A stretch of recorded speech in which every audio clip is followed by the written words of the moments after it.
Dennis Prager here. Thanks for listening to the Daily Dennis Prager Podcast. To hear the entire 3 hours of my radio show, commercial-free, every single day, become a member of Pragertopia. You'll also get access to 15 years' worth of archives, as well as the daily show prep. Subscribe at Pragertopia.com. Hi, everybody. I'm Dennis Prager. Welcome. The United States soccer team, which is in Qatar, or gutter, as some people say. I don't know why. It's a Q, I think, in Arabic, which is not a K. That's why it's spelled with a Q, the country. Q is Q, and K is K. You can take it from me. I studied Arabic.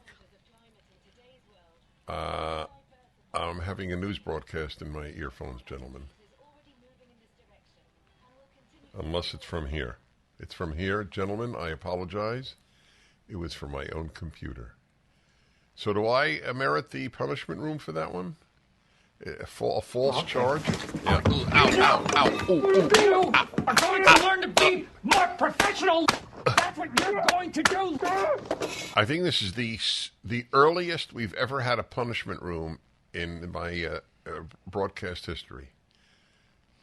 Somebody entered it within 1 minute of the opening of the show, and that someone was me. USA make a statement. In American English we would say makes. In British English it's make. When it's a collective, they use the plural verb in England. Anyway, USA makes a statement that was from the Daily Mail. At the World Cup in Qatar, by redesigning their crest with rainbow colors to show solidarity with the LGBTQ plus community. The U.S. soccer team at the World Cup. Is there any other team in the world that has done that? That will be very interesting to see. Will the French change their flag or their insignia for the team? Will the Brits? Will the Ghanaians? I'll bet not.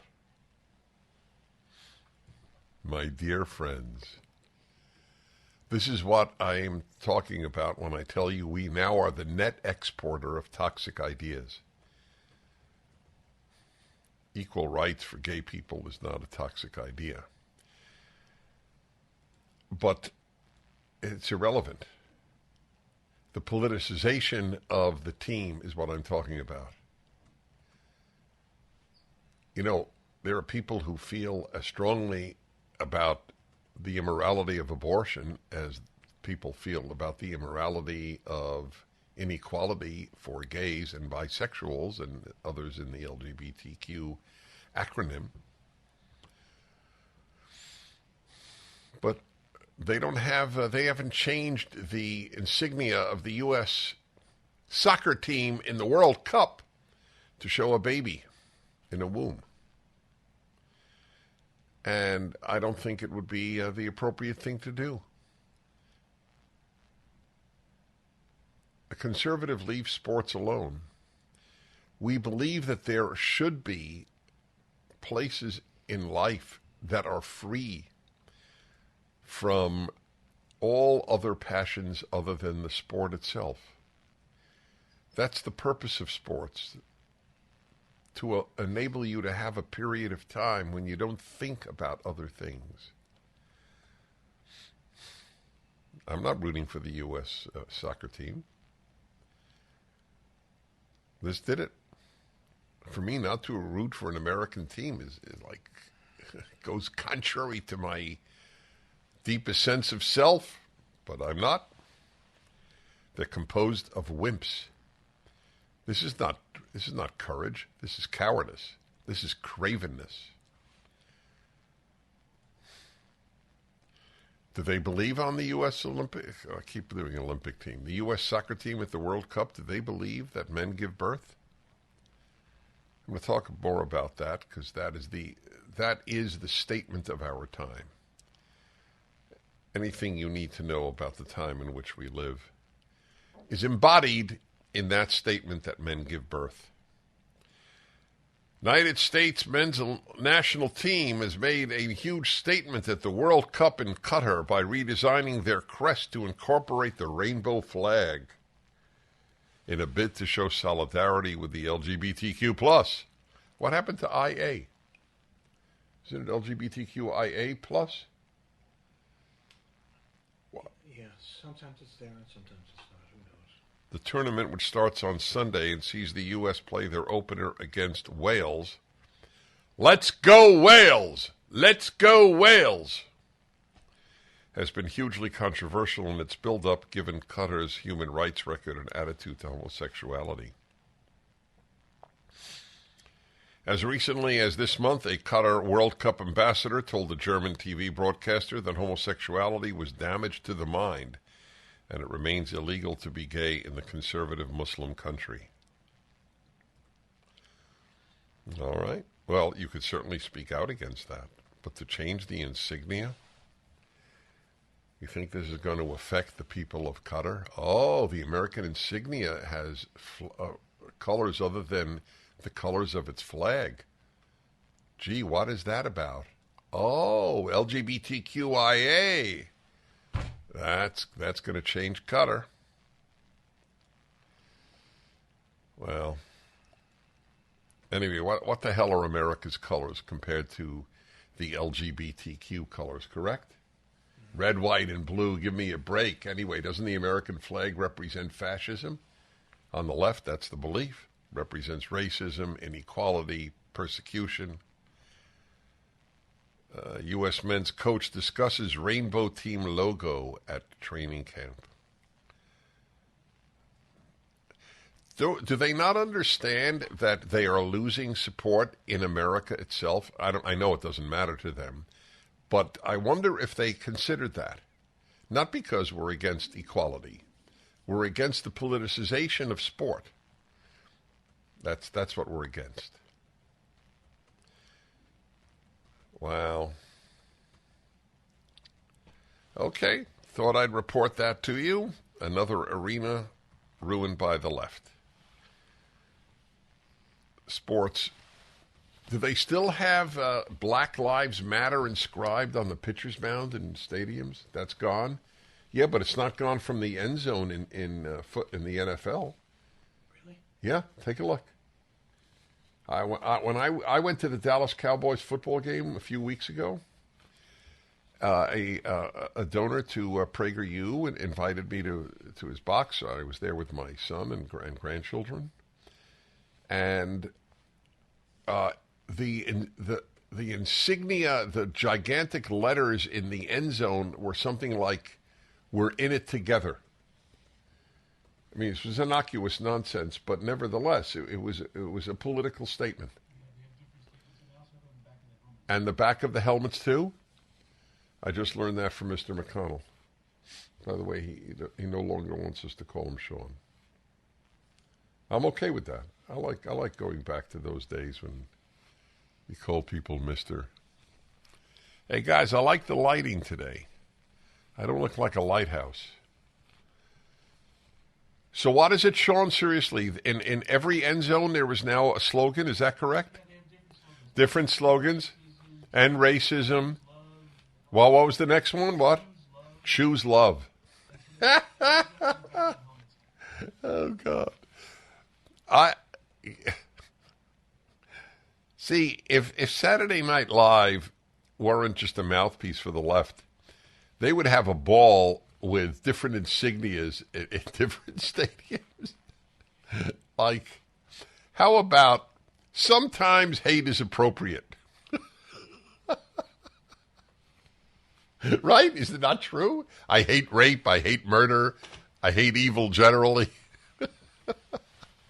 I remember when the city of Berkeley, this is really a long time ago, do me a favor, look it up. When the city council of Berkeley declared Berkeley a hate-free zone, and I announced on the radio I can no longer visit Berkeley because I do have hate, and I think it's a good thing that I do. I hate evil. In fact, my favorite verse in the whole Bible is if you love God, you must hate evil. That's right. Ohavei Adonai sin'u ra. It's a commandment. We don't have a command form in English, but there is in Hebrew.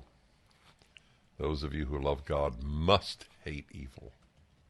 So I don't think I've been to Berkeley since they announced it was a hate-free zone. I don't feel that it's right for me to violate their platitudes. Well, that's it. Politicize everything. There is no zone in life free from politics. What did they say? The personal is political. Remember that from the 60s? It was a phrase. Back in a moment. I'm Dennis Prager. Hey, folks, coming together again after 2 years of waiting. I'm going on a listener cruise again. It's called Gems of Southeastern Europe. May 31 to June 13. 13 days combined land and cruise on AMA waterways. We are chartering our own ship for you and me. The cruise was just announced. It's already almost sold out. Book today at 800-345-2483 or click the banner on my website. Go to coastlinetravel.com. Again, everybody, we're chartering the entire boat. 800-345-2483. It will sell out. Or click the banner on my website or go to coastlinetravel.com. Sean is waving to me. I think he's saying, come in. He wants me to come in the studio. Is that what the wave was about? I see. Under the heading of pablum is what the coach and a couple of the players said. It's an amazing arrogance. These people, this is the group that don't judge, right? Isn't this the group the left is always telling us, judge not, lest ye be judged?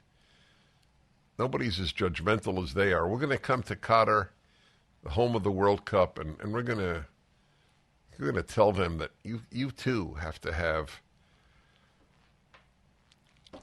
drag queen story hours for your kids.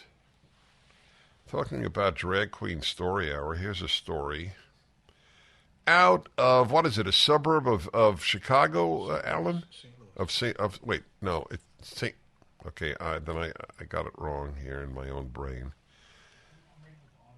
Yeah, St. Louis suburb. Yeah, you're right. Okay. Suburban St. Louis voters reject drag shows at libraries and schools by a 40-point margin. That's fascinating. Voters in a Republican-leaning Illinois suburb of St. Louis. Oh, because I never thought of that. Illinois, southern Illinois touches St. Louis? It doesn't touch St. Louis, but I mean, it's a suburb of it. Yeah, that's what I meant. Yeah. Oh, my God. That is not in my brain, that Illinois and Missouri border each other, or nearly border, maybe separated by water. It's in I always look at you for anything Illinois related. Yeah. You went to the University of Illinois. Yeah. Which, Urbana? Yeah. If UT, the most prestigious is Austin, is there a most prestigious University of Illinois branch? Yeah. Which? Urbana? Yeah. Oh, no wonder you have such a swelled head. I never understood why. It's because you went to the prestigious branch of University of Illinois. I know you so many years, and I was always wondering, why does he walk around like that? Oh, by the way, talking about knowing somebody a long time, at the annual party for everybody who works at PragerU, which is now over 100 people, right? Yeah. Well, it's almost 120. Almost 120. So David Zucker was there. Yeah. So David Zucker and his brother, the Zucker brothers, made the classic Airplane, and both went on to sterling careers in Hollywood. David Zucker is one of the funniest people Alan and I know. So he was there, and I told him, I read about him in, what was the Hollywood? It's called Deadline. Deadline? David Zucker did a video for PragerU. Would you believe it? And we've admired this man for decades. And look at what he turns out to do. Comes out as conservative. He's never hidden it, but I guess doing something with PragerU really reveals it. Voters in a Republican-leaning Illinois suburb. You see, here's the beauty. If I were at the press conference of the U.S. soccer team in Qatar, I'd have asked them, when you put out LGBT, that's transgender, so are you under T is giving minors puberty-blocking drugs. So, Coach, do you support that? Do you support having kindergartners and first graders go to drag queen story hours? But, of course, the press, the press gives new meaning to the word prostitution. And I even regret saying that because, and this is not meant to be cute, I swear. I give you my word of honor. It's an insult to prostitutes. I have more admiration for prostitutes than I do for most people in journalism. I mean that from the bottom of my heart. My heart goes out to prostitutes. My heart doesn't go out to journalists. The profession of journalism, like virtually every other profession, is hurting this country. Maybe permanently. Maybe. So what does it mean when you say LGBT? I asked this, by the way, years ago. What does the T have to do with LNG? What does sexual orientation have to do with sexual identity? It's amazing that lesbians and gays have allowed the T, because the lesbians and gays are no more likely to be courageous than straights. So it's not shocking. 40-point margin in last week's elections. According to the Madison County Clerk's Office, 69% of Glen Carbon, Illinois residents voted no this year on the ballot question, shall tax-supported libraries and schools promote drag queen events to minors? 69%. So 69 to 31. So in a Republican suburb of St. Louis, Missouri, 31% of the people said they should. It's not insignificant. I mean, obviously I'm happy about the vote, but I wonder if that were put up to a vote in New York City, what the vote would be. I really do. I think we should, why don't we get that on a ballot 2 years from now in California? Just exactly the same phraseology. That would be very interesting to see how that would work in California. We return in a moment. This is the Dennis Prager Show.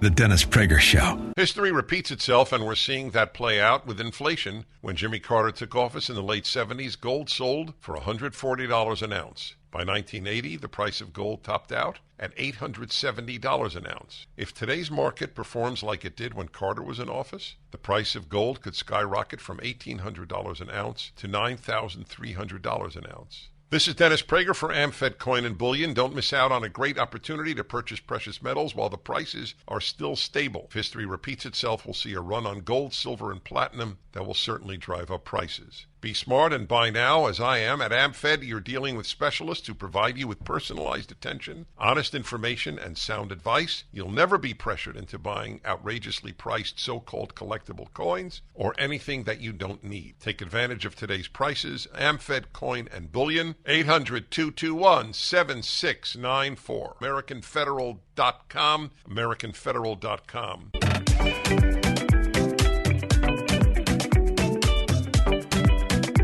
Hi, everybody. Dennis Prager here. What's happening with the once respected Federal Bureau of Investigation, FBI? Like so many, I grew up with an almost romantic view of the FBI. TV series would extol their virtues, their upright moral nature, the commitment to law and order, to the country, to the Constitution. And like everything else, whatever the left touches, it destroys. And the rest is history, as they say. I have a man who's been in the FBI much of his life and who's written about what has happened. The Fall of the FBI is the sad title, How a Once Great Agency Became a Threat to Democracy. Thomas Baker is the author. The Fall of the FBI is up at DennisPrager.com. Thomas Baker, welcome to my show. Glad to be with you, Dennis. Thank you. How long were you with the FBI? I was in the FBI for 33 years, and since my retirement from the FBI for quite a while, I continue to be in contact with them in my second career as a consultant to the FBI CJIS division. What division is that? The Criminal Justice Information Services Division, headquartered in West Virginia, provides a lot of services to local and state law enforcement. Mainly, most people think of fingerprints, but they also run the national crime reports and similar things. Are you still with them? No, the last year or two, I've pretty much stopped my consulting and have focused on writing. As I think you know, I've written a dozen or more op-eds for the Wall Street Journal and others about the recent turn of events in the FBI, recent over the last 3 or 4 years. And now I've just finally written this book, which you were holding in your hand a minute ago, which is going to come out on December 6th. The book is The Fall of the FBI. You can pre-order it at DennisPrager.com, go to Amazon, whatever, or anywhere that you get your books. So do former colleagues of yours know what you're doing, and do you get any pushback? Do you get support? Are you ignored? Both. I would say currently the ratio of those who reach out to me and those who I'm in contact with runs at least 10 or 20 to 1 in support of what I'm doing.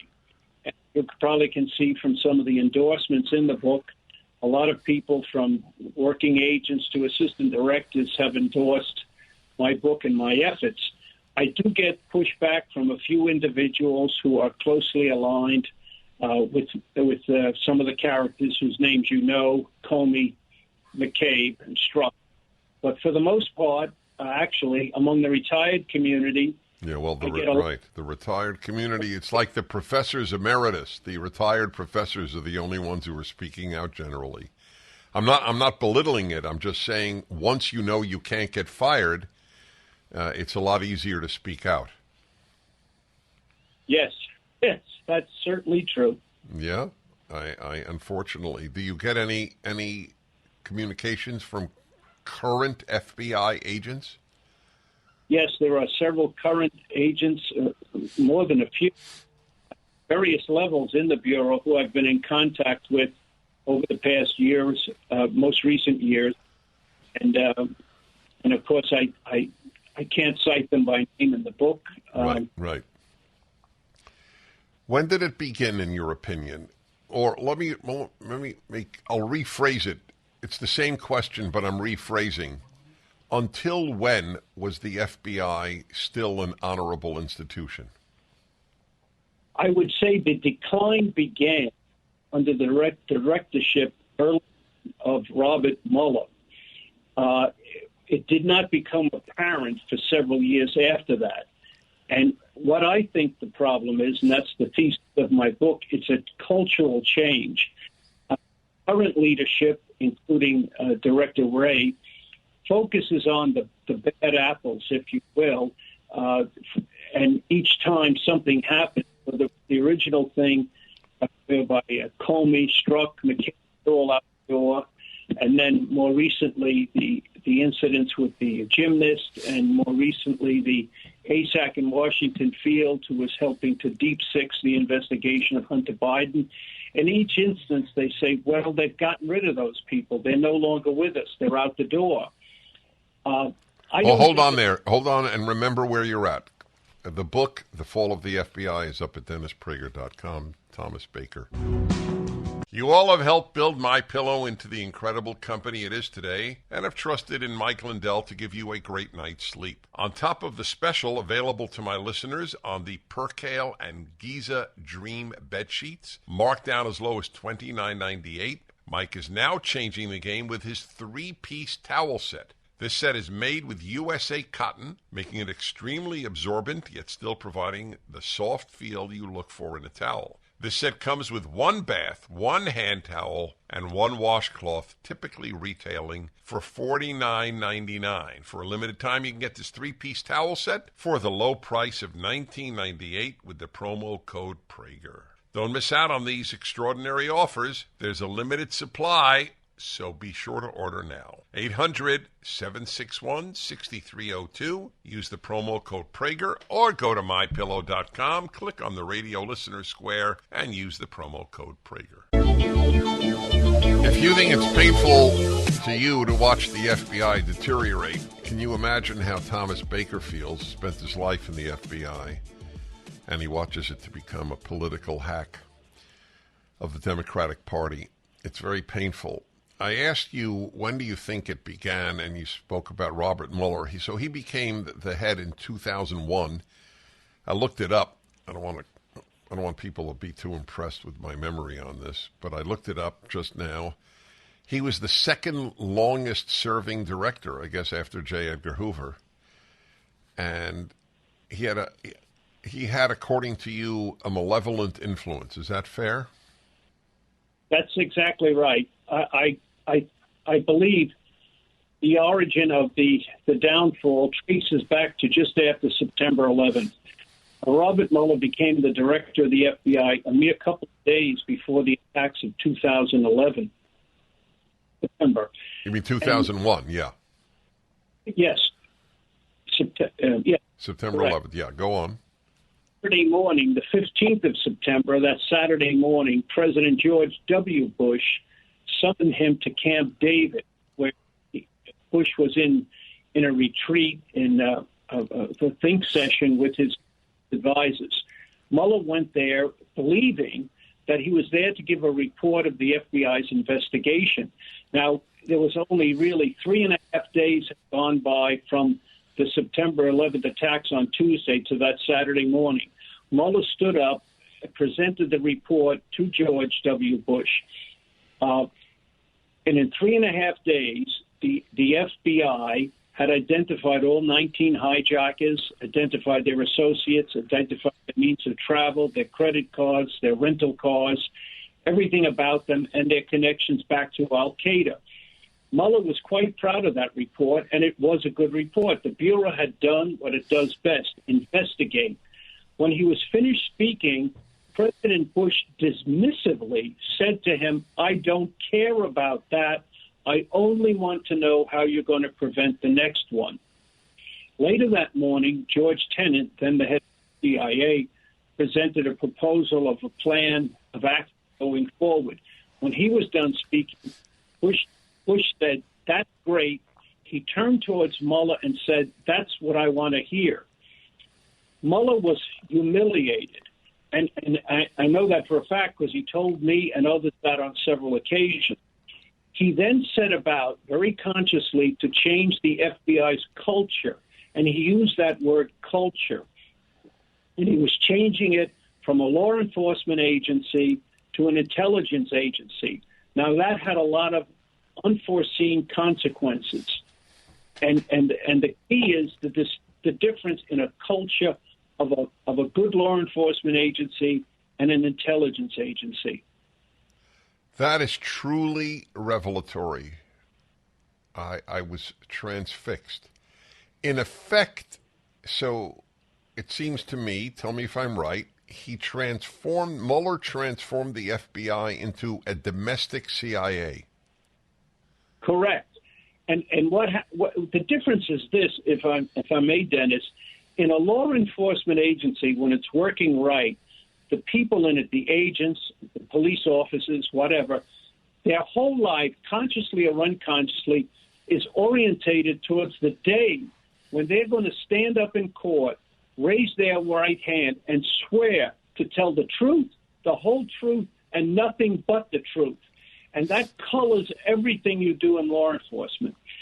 An intelligence agency deals in deception, deceit, and their product are often estimates. And they call them estimates, intelligence estimates, and we would call them best guesses. So it's a whole different mindset, and that then colors everything you do. So Mueller's changing of the FBI from law enforcement to intelligence gathering was not politically motivated. Is that a fair inference for me to draw? I think it's a fair inference to draw about Mueller and it being done. It was done in part to please the political masters, but I think that's a fair inference. But it created the environment where things could be exploited. You were no longer sticking to the exact truth of matters. You were presenting matters the way your political masters wanted to hear it. And the first investigation, and this is one of the things Mueller did, ever run out of FBI headquarters was the September 11 investigation, which the Bureau code name was Pent Bomb for Pentagon World Trade Towers bombing. And a lot of the Bureau executives then, including the agent in charge in New York and in Washington Field, told him this is not the way to do it. And he said he didn't care. He showed disdain for the agency in charge. He showed disdain for the Bureau traditional way of running investigations with an office of origin and then other officers being the auxiliary officers who carried out their leads. So that's what Mueller did, and set a big precedent, which then followed when the Comey, who was hand-chosen by Mueller, Comey then did the Hillary Clinton and the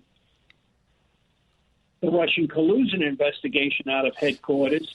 So what you did in that process, you lost a lot of levels of review where the field agent would do the investigation. It would be viewed by his supervisor in the field, the agent in charge in the field. The headquarters would have a general oversight of it. All these levels of review were done, and we find in all those investigations I just cited, specifically Clinton and then the Russian collusion investigation, we find the same people doing the investigation, like Strzok, for instance, who are actually making the decisions about the investigation. There was no levels of review. There was no independent judgment. It was bound to end badly. All right, we'll have a final segment with you. This is all new to most people. Thomas Baker of the FBI, author of The Fall of the FBI. It is up at DennisPrager.com. We return in a moment. The Dennis Prager Show. The Fed is unstable. Interest rates could go up at any moment. If you're relocating and need to buy a new home or invest in real estate, get fully underwritten and approved with Andrew Del Rey and Todd Avakian at Sierra Pacific Mortgage before you make an offer. Their fast-track approval process will allow you to compete with cash offers, whether you're buying today, tomorrow, or a year from now. Even though housing prices are stabilizing or coming down, economic uncertainty, supply chain issues, and limited construction means the real estate market is limited and competitive. Go to andrewandtodd.com. That's andrewandtodd.com right now. Get fully approved today and have confidence so that when you're ready to buy, you'll have the money ready to go. Don't wait. Go to andrewandtodd.com. Lock in today's still historically low rates. Go to andrewandtodd.com. That's andrewandtodd.com. Hi, everybody. Final segment with Thomas J. Baker. The Fall of the FBI. For both the living martyr, my producer, and myself, this has truly been revelatory. The change of the FBI. I guess this is the original sin, according to Thomas Baker, who spent decades in the FBI. So the obvious question on everybody's mind today, or not everybody's, half the country's mind, is, I guess, two questions. Is the FBI redeemable? And if so, how would that happen? Well, I hope and pray that it's redeemable. And how it happens is twofold. One, internally, there has to be a commitment to change the culture. And there's been a lot of books written on how people change the culture in corporations and in government agencies. It can be done. A lot of things have to be done, both big and small. But the first thing is to recognize the problem. And I hope they're beginning to recognize the problem at Bureau headquarters.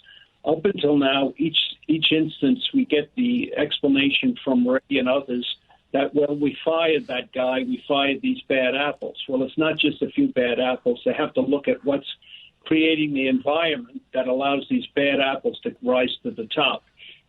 That's one thing. So that's an effort inside that requires recognizing the problem. The second thing is there is a role for Congress.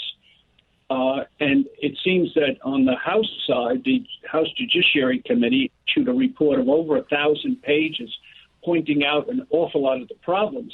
They really didn't point out, to my reading of it, exactly how to address the problems, but there are things that require congressional action and can be done, specifically as to reforming FISA and items like that.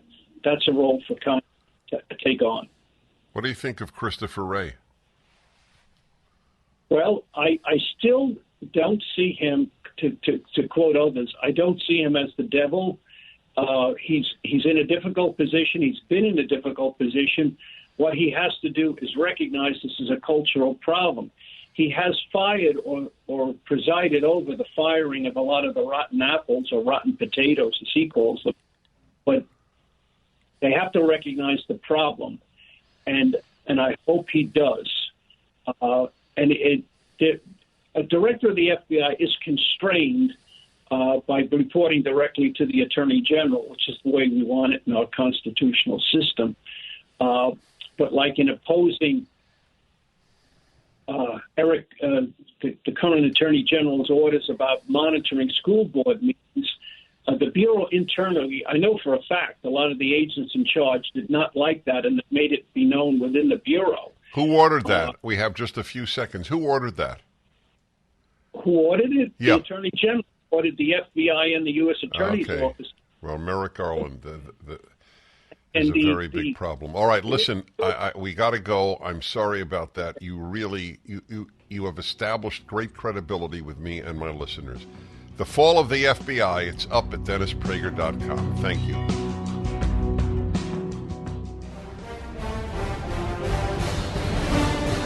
Hi, everybody. I'm Dennis Prager. I noted last hour a story from outside of St. Louis. St. Louis suburb voted by a 40-point margin on the ballot question, shall tax-supported libraries and schools promote drag queen events to minors? 40-point margin, they said no. And as I noted then, I would love to have this on the California ballot. I think we should do that. Let's try to promote that. Just this exact same question, neutral like that. So further down in this article about the vote in the St. Louis suburb, it notes the following. After the results came through last week, Glen Carbon Library Director Christine Gerish. Glen Carbon is what, the suburb there of St. Louis? Is that it? Yeah. Glen Carbon Library Director Christine Gerish noted to local KSDK Channel 5 News that the drag story times, quote, were some of the best attended programs of the summer, with 60 attending the adults-only event and 50 attending the children's drag event. You know how much language is new in the United States of America? Like, men give birth, that's new language. Non-binary is new language. As recently as 10 years ago, nobody would have known what you're talking about if you would say, are you non-binary? People wouldn't have known what you were talking about if you asked, what is your preferred pronoun? They would have no clue for all of American history, for all of world history, what is your preferred pronoun. So here's a new language, children's drag event. Right? That's brand new language. A summer record request from the Federalist revealed local librarians coordinating with the faculty advisor of the Collinsville, Illinois Public High School's Homosexual and Transsexual Support Club. There's new language. I'll bet you guys didn't have a homosexual and transsexual support club at high school. Why do we even need it? You should all watch my video. When did it come out, Alan? What every high school principal should say. That went viral. Yeah. It went viral in print and it went viral in video. Yeah. Was it like 8 years ago? No, not that long. No? Like 5. 5 years ago? You should all see it. I give a talk on what I would like every high school principal to announce. And one of the things that I wrote and then delivered was, in our high school, there will only be clubs based on interests, not on any other criterion. Not on race, not on sexuality, not on gender, not on anything. There will be a French history or American literature club or a checkers club or a chess club. There won't be any other clubs. There's a homosexual and transsexual club at a suburban St. Louis school. Oh, my God. And they promote the events. Now, why would homosexuals promote transsexual events? My gay friends think that they are as repulsive as I do. Why is that? Apparently a lot of gays, by no means all, but a lot of gays are just interested in completely overthrowing the sexual mores of the society. If it's chaos, it must be good, which is the motto of the left in general. Okay, so I have another thought on this issue. So all these librarians who are promoting drag queen story hours in their libraries, well, guess what? 85% of the country's librarians are female. The role of women in sexualizing children is another brand new subject in life. For all of history, women were regarded as the guardians of children's sexual innocence, not the destroyers of children's sexual innocence. Amazing change, isn't it? In a generation, women have gone from protectors of children to abusers of children. Shows you the power of indoctrination. People can be indoctrinated, I am now of the belief, into anything. Literally anything.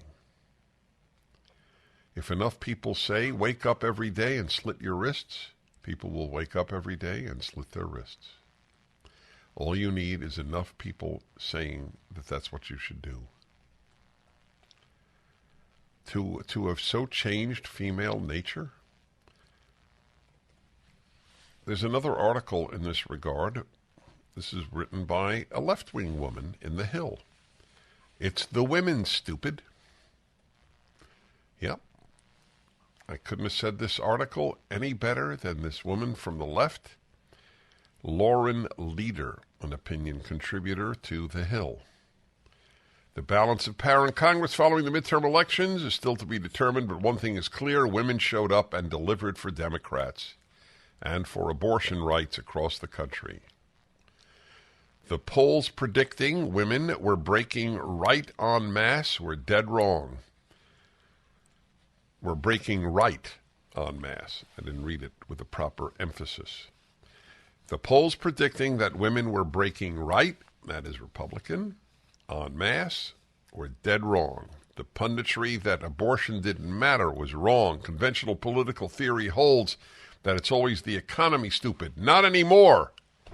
Maybe it's time the media and political world recognize that now it's the women, stupid.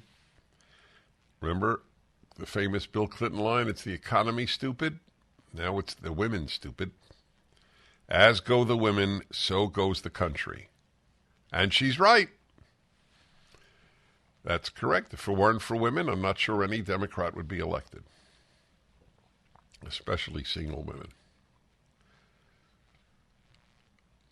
God, I remember having on my show a professor long time ago, wrote a book on the superiority of women.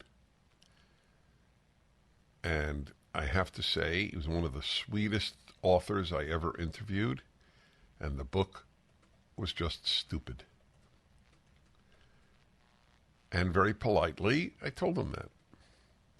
I didn't in any way insult him. His arguments were untenable.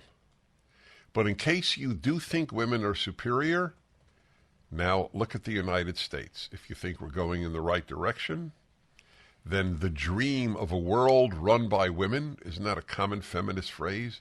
Men have screwed it up for so long. Let's hand things over to women. Well, we did. We handed over our elementary schools.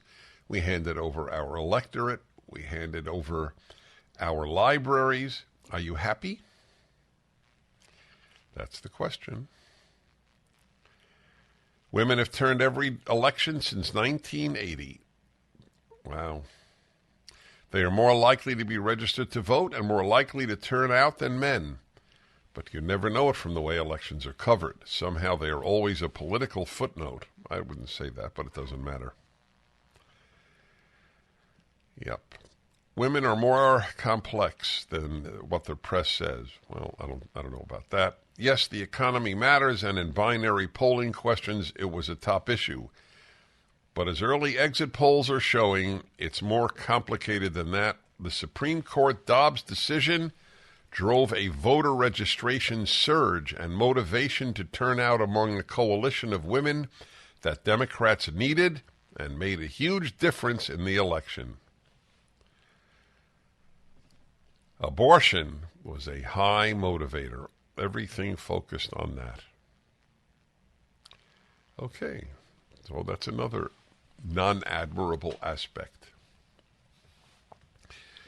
of many women today.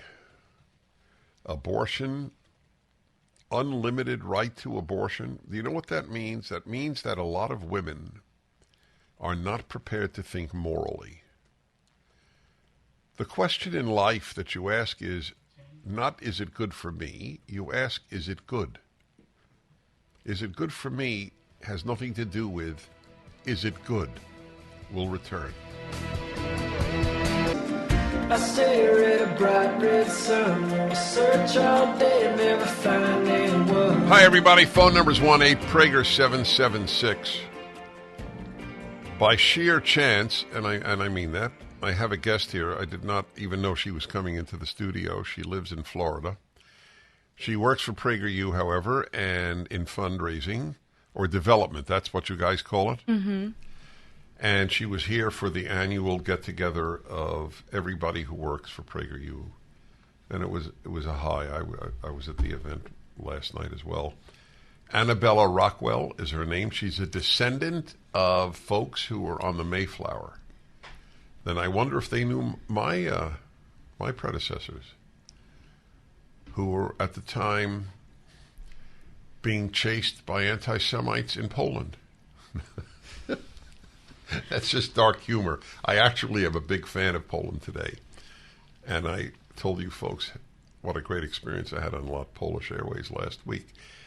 Anyway, it is a pleasure to have you, and I want you on because your story is important for people to hear. So you came from a conservative family, and where is your family? What state? They're in Florida now, but I'm from New York originally. Oh, that explains everything. She was from New York. Well, What borough? But I'm not Jewish. What borough? Yeah, right. No, there are non-Jews in New York. What borough? From the Upper East Side, 72nd and 2nd. Really? Mm-hmm.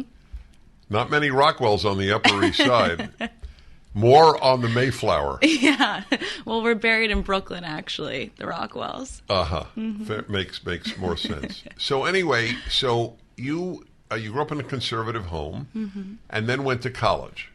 What happened? I was indoctrinated. It's as simple as that. I was raised always being told I could do whatever I wanted. I was a competitive figure skater. I was independent. And as soon as I went to school, I'd also been raised going to church. I turned away from that very quickly, turned towards, the party culture and that sort of searching for something. And in my classes, I studied history and politics at Mount Holyoke. It's the oldest women's college in the country, founded in 1837. And every class was, history, but history with race, history with gender. And I took an Intro to Gender Studies course my junior year, and they told me that I had been oppressed my entire life and I didn't even know it, that there was an underlying patriarchal bias inherent in absolutely everything.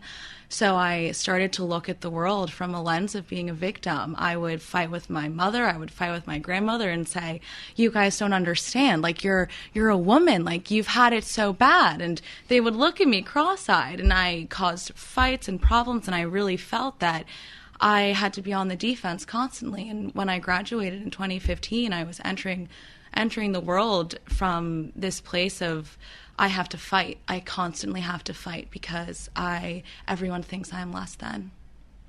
Wow. You know how I know it's authentic, what you're saying? How? Because it came out so fluently. You have heard it so often, how you're oppressed and all of that.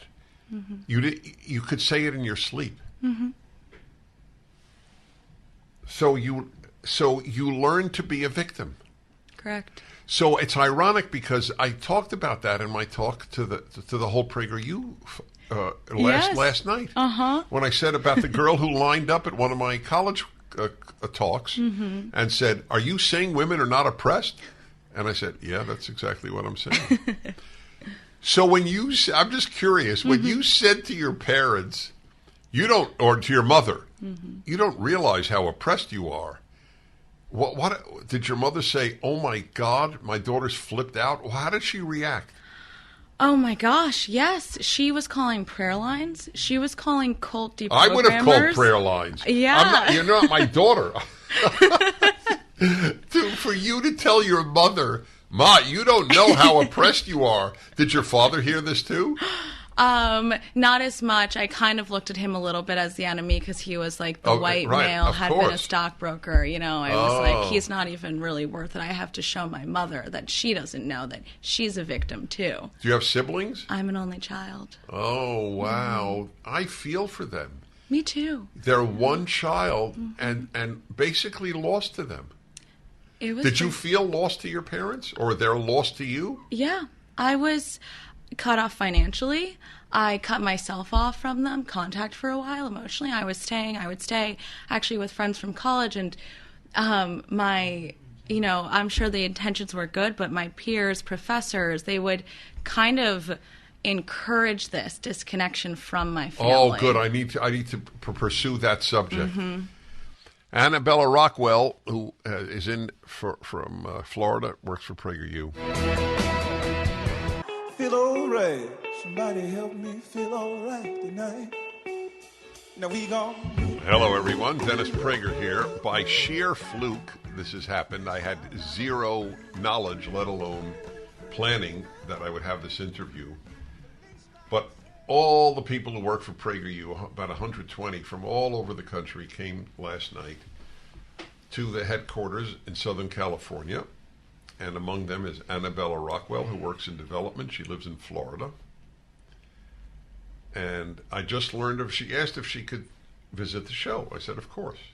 She's going to be taping. We have a great series of PragerU. What is it called? Stories of Our Lives? No, Stories of Us. Stories of Us, yeah, Stories of Us. Everyone is riveting. I was one of the subjects once. I mean, people from truly every background you can imagine. And it's very heartwarming in most cases. Some people tear up when they tell their story. So Annabella will be recording her story for Stories of Us. And her story is dramatic. We're talking now about you're the only child of parents. It's a serious thing, what happened. Yeah. And you went to college and learned you were oppressed. You don't know well, you probably do. It's called PragerU after all, what kindred spirits we are. Because I tell people all the time, you get, what is it? You get a BA in ingratitude, a master's in ingratitude, and a PhD in ingratitude at an American university. So you learned, basically, those are not the terms you used, to be ungrateful for America, ungrateful for your parents, right? Yeah. For everything. For everything. You're just a victim. I'm a victim. So I know this is a funny question, but I actually mean it, and I'm not sure it's answerable. How does it feel to be a victim? It's heavy. It's just very heavy. You're anxious, you're depressed because you're entering every scenario, and I really mean everything, from this lens of it's against me. You can find bias in the most simple things. There's a picture on this microphone, and I would have been able to think, oh, well, like, why does the girl have a ponytail? That's some sort of weird patriarchal bias. It doesn't matter what it is. It's inanimate. That is great. That is a wonderful example. It's the relief factor box. Oh, is that superb? By the way, I use that as proof of how little racism, how little sexism there is in the country, that's what people, they have to make it up. Yeah. It's all made up. Yeah. And then you had the alienation from your parents, which was also cultivated at college. How did they cultivate that? Little by little, oh, you have to fight your family at the Thanksgiving dinner table. If you hear someone say something racist, your uncle, your mother, you're this, you have to shut them down. You have to fight them. It's your responsibility. You have to teach everyone. As the woman that's now aware of my oppression, it's my duty to tell everyone in my family how they're living incorrectly, how they are oppressors. How even though my mother gave me everything and raised me, and at one point was actually a single mom, my parents are back together, which is amazing. But I had to fight her and expose to her what she didn't know. It was my duty, and I alienated myself. And in that alienation, the friends and the peers and even the professors that encouraged it, they offer their homes and their space for you to go to. So they encourage the alienation by, you must cut yourself off, like physically and emotionally. Like, don't go see them. Come stay with us instead for a holiday. I stayed there a few summers that I just stayed on campus and I worked there. I worked in the development and the admissions office, actually. So they really... It happened to me. I was encouraged to just cut off my relationship. Well, it's amazing that you are where you are now. What happened? Well, I left school anxious, depressed, and with a drinking problem. But I had that need to go, work on political campaigns. So I joined some leftist political campaigns. And it wasn't until, 2018, when I was about 25, I ended up moving back down to Florida to work for the Florida Democratic Party, actually, on a progressive campaign, and simultaneously made lifestyle changes, stopped drinking, found God again. I started to believe in something bigger than myself, and as soon as that happened, the hold that all these ideas had on me started to slip away a little bit. I was no longer looking at things from the lens of oppression, but I still believed in systematic racism and that, women were oppressed and a lot of these ideas. But in 2020, I remember I was home, everyone was locked down, and I was looking at social media, and my social media was totally an echo chamber, right? It's all these people I went to elite college with or worked on campaigns with, or, people living in New York and Boston who were totally separated from anything, any of the riots. And I remember seeing them say, like, riot is your First Amendment, no justice, no peace, burn it down, everyone's putting up black squares. And finally, I was like, this is just so hypocritical. Why are we burning down businesses in the name of empowerment? Like, it doesn't make sense. And in that headspace and in that moment and in my echo chamber of just very liberal people on social media, a PragerU video popped up. PragerU video entered my newsfeed, and it was, "Are the police racist?" And I remember clicking on it because that title, it's just a question. It can go either way. You can just be reinforcing what you already know. And I watched it, and in the first 40 seconds, everything I had thought was totally dismantled. And from there, I fell down the PragerU rabbit hole, and I started to watch more videos. And one of my favorite parts about PragerU is because it is online, it's anonymous. So I was able to go through this kind of psychic change and ideological change, and I didn't have to out myself yet as a conservative. I was able to really dig deep into it before I kind of approached the subject with people. But yeah, PragerU, I mean, you saved my life. And I really mean that. I really mean that. I'm very moved. You're an impressive young woman. Thank you. Very eloquent. That was very, very powerful. So people will be able to see your whole story, actually, at PragerU, right? At Stories of Us. Yeah, when it's done. Yeah, when it's done. Well, we're honored to have you with us. Thank you. I'm honored to be here.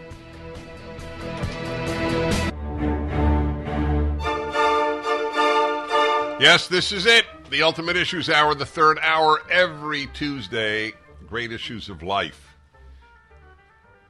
You might call it the Wisdom Hour, but it would sound a little too self-aggrandizing if I said the Wisdom Hour. But that's what it's about, wisdom. Wisdom is the most important thing in life. Wise people do much more good than fools. And our society doesn't teach wisdom, so we're packed with fools. I'm adjusting my microphone. That is the noise you were hearing, ladies and gentlemen. Thank you. No, thank you. Topic today is the topic of my Tuesday column. There are 1,000 of my columns up on the internet, 50 a year, 20 years. Today's one of the most important things I ever wrote about and therefore will speak about. And I'm embarrassed to tell you that I just came up with this realization a few weeks ago. It's so obvious the moment you hear it that you think, oh yeah, I knew that, but you probably didn't.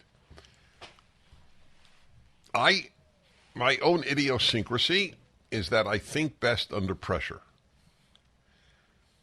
And that has been a good thing for me because I'm under pressure, obviously, for 3 hours doing a radio show. I don't mean tension. I don't have tension.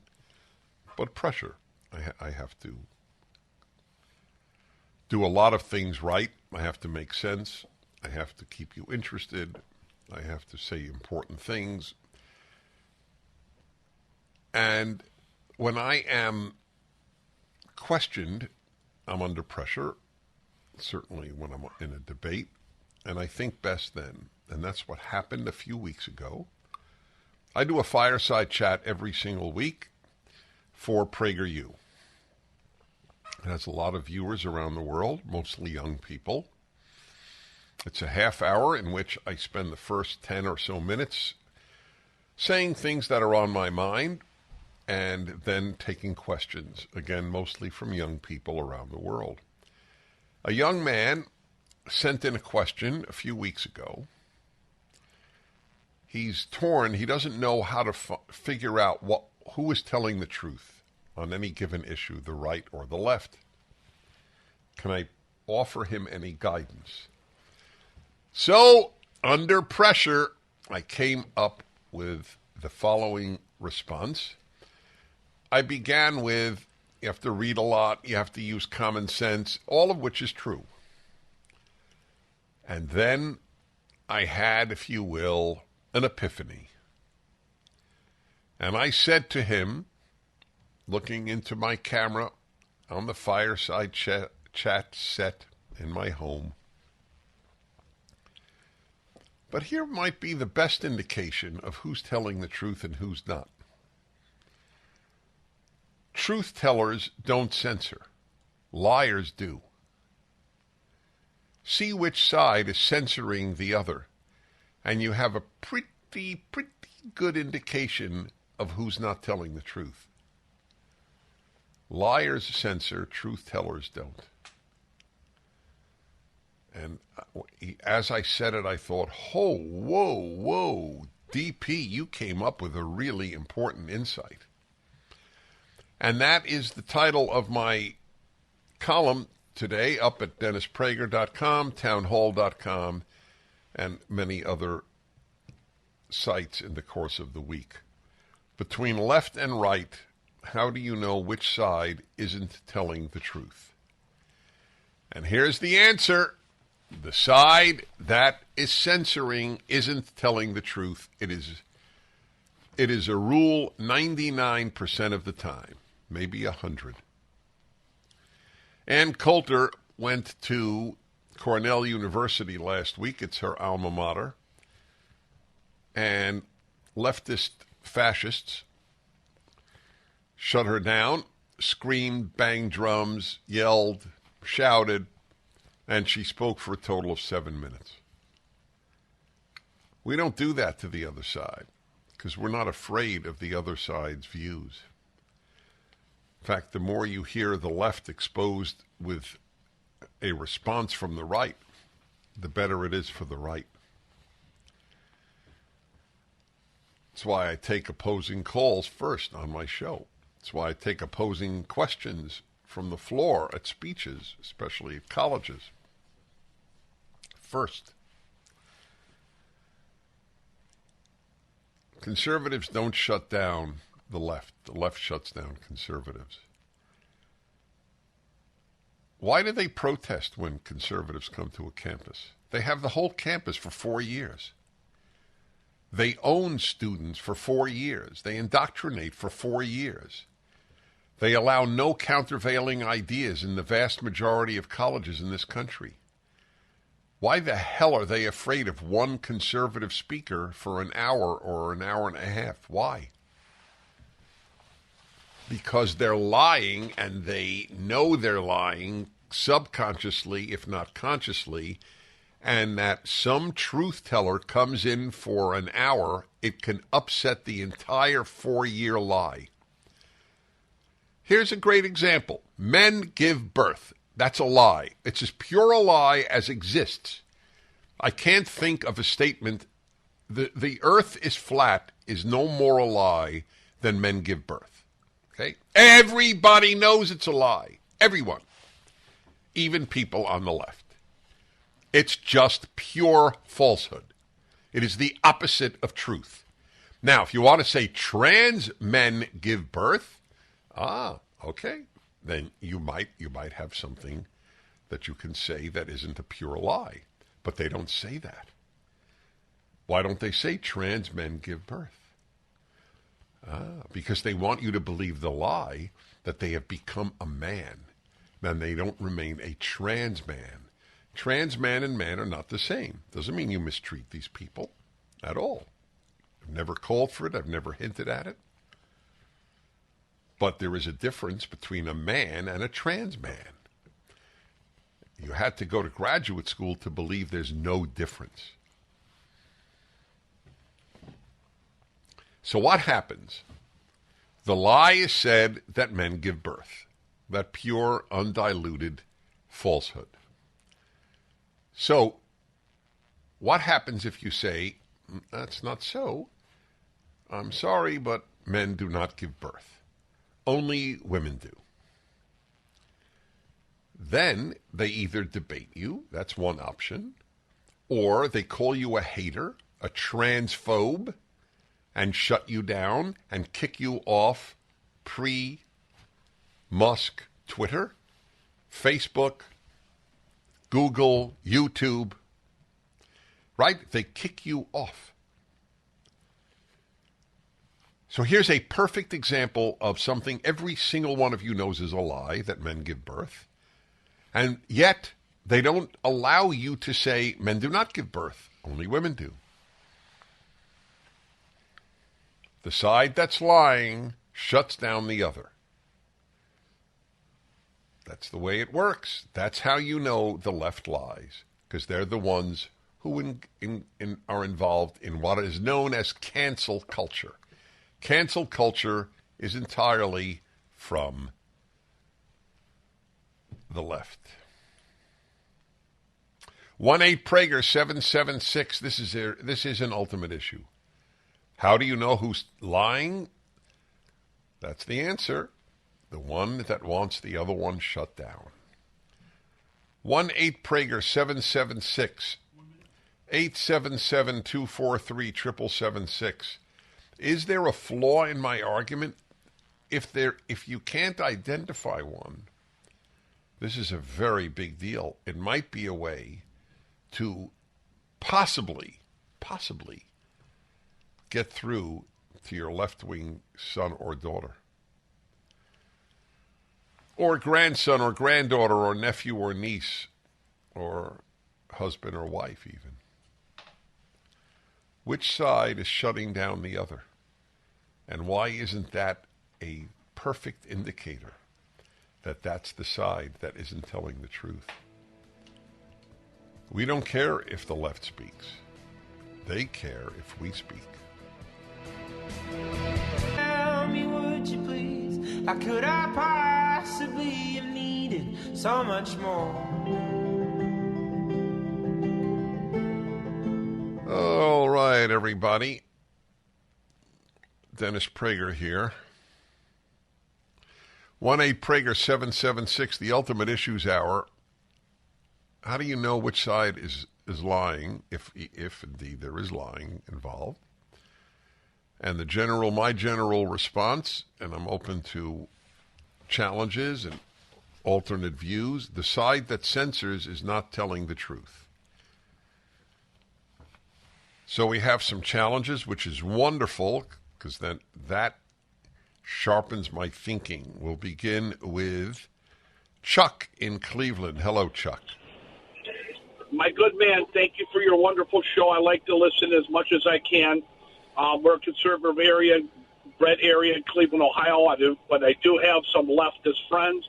I try to get along with people. I don't like arguing politics. It gets us nowhere in our lives. So anyways, we were talking the other day, and the subject sort of came up because we're talking about CRT and the 1619 project or whatever this stuff is, and I don't believe it should be in schools, and I don't think that's what we should be teaching our kids. And he's saying, what does that mean? Why wouldn't you want them to hear alternative stuff? Blah, blah, blah. And he sort of was making what you're talking about because we want to shut that out of the schools, and he was making this point. And I thought maybe you could take what I just said and sort of throw it at me back. Well, because by definition, we censor what students, especially young students, learn. That's why that's why we're opposed to Drag Queen Story Hour. Are we censoring Drag Queen Story Hour because we're opposed to truth, because we want to lie? No, because it's not appropriate for that age group. We don't want kids indoctrinated. So if you offered normal American history and then said that in addition there are those who say that America was not founded in 1766 but in 1619, I would have no problem with that. But those who are getting the 1619 project, that's the American history they're taught. It isn't done within the context of truth. It's done as if that's the whole truth. Yeah, so it's their truth. It's their truth. Well, what not they just believe not, is the truth. well, yeah, all right, but even so, we have to answer the charge. Well, aren't you censoring? But everybody censors what is given to children in school. That's the definition of teaching. We don't expose them to everything. We don't have fifth graders read Mein Kampf. But it's okay if a college student reads Mein Kampf. Okay. Anyway, I'm glad you raised that because I want to answer any of the problems that you might have with my theory. The one, it's a quick but pretty accurate rule. You know the one that is lying by the one that doesn't want anyone to hear the other side. Those who say men give birth are lying, and if you say men do not give birth, you are shut down. That's the perfect example of the time in which we live. Orange, California, and TJ. Hello, TJ. Hello, Dennis. I was just saying exactly what the last caller said.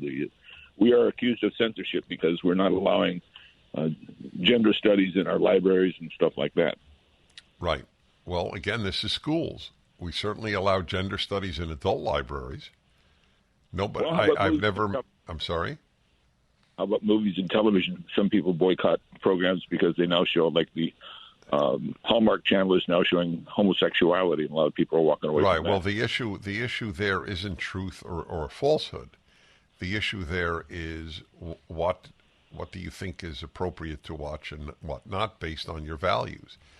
It's not a truth issue. I'm not talking about acceptable. I'm talking about truth. Okay, that's understandable. All right, right. It's an important question. That's right. Anyway, by the way, just for the record, and I know this from my gay friends, that I don't know it from them, but more accurate, they know it as well, and they acknowledge this. Whether you're liberal or conservative, most heterosexual men do not enjoy watching naked males in intimate settings. Okay? That has nothing to do with liberal or conservative. Wasn't there a recent a gay film which bombed at the box office? Just as a general rule, heterosexual males, liberal or conservative, just don't want to watch naked men cavorting.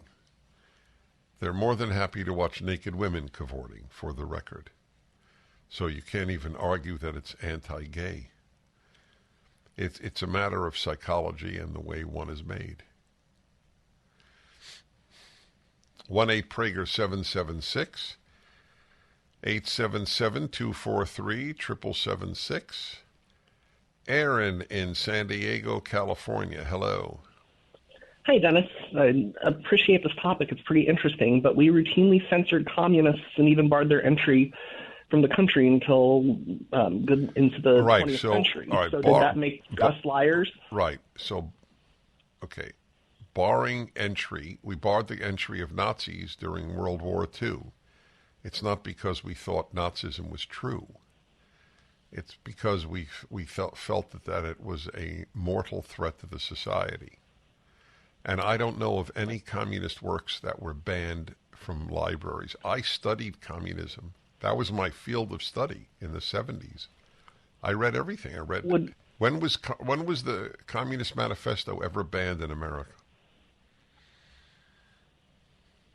I would bet local jurisdictions, they don't have to Google it, but wouldn't the left say that the views they're censoring are a mortal threat?